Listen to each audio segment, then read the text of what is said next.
નમસ્કાર મિત્રો, આજના સમાચારમાં તમારું સ્વાગત છે। દેશ, દુનિયા અને ગુજરાતના તાજા, મોટા અને સૌથી મહત્વના સમાચાર જાણીએ તે પહેલાં તમે ચેનલમાં નવા હોય તો ચેનલને જરૂરથી સબસ્ક્રાઇબ કરી અને વિડીયોને લાઇક કરી દેજો।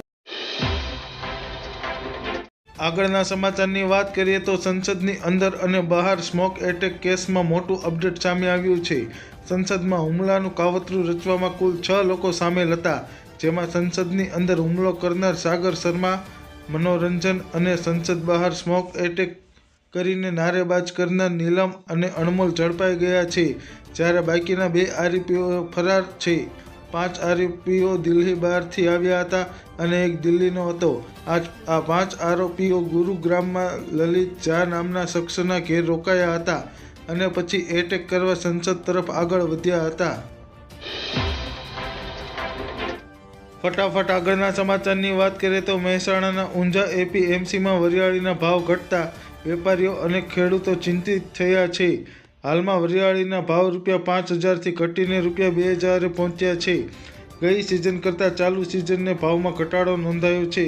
ગત સિઝન કરતાં ચાલુ સિઝને વાવેતર 2.5 ગણું થયું હોવાનો અંદાજ છે।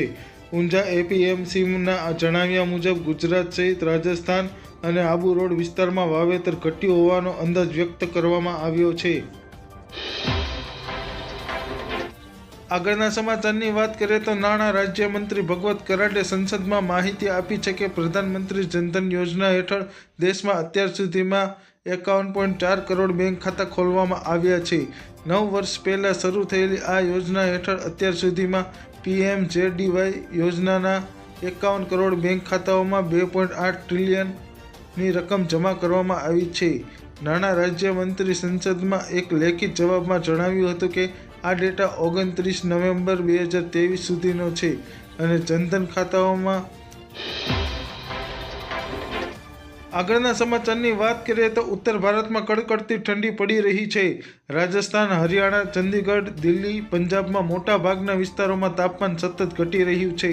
હવામાન વિભાગ અનુસાર આ રાજ્યોમાં ઓછામાં ઓછું ટેમ્પરેચર 6 થી 10 ડિગ્રી સેલ્સિયસ વચ્ચે રેકોર્ડ થઈ શકે છે। આ વચ્ચે દેશમાં 11 જેટલા રાજ્યોમાં 2 થી 3 દિવસ સુધી વરસાદની આગાહી પણ કરવામાં આવી છે। ધુમ્મસને લઈને હવામાન વિભાગે જણાવ્યું કે પંજાબ, હરિયાણા, ઉત્તરી ઉત્તર પ્રદેશના વિસ્તારોમાં 14-15 ડિસેમ્બરના સવારના સમયે ગાઢ ધુમ્મસ જોવા મળશે। આ સિવાય ત્રિપુરામાં 14 ડિસેમ્બરના આવું વાતાવરણ જોવા મળશે।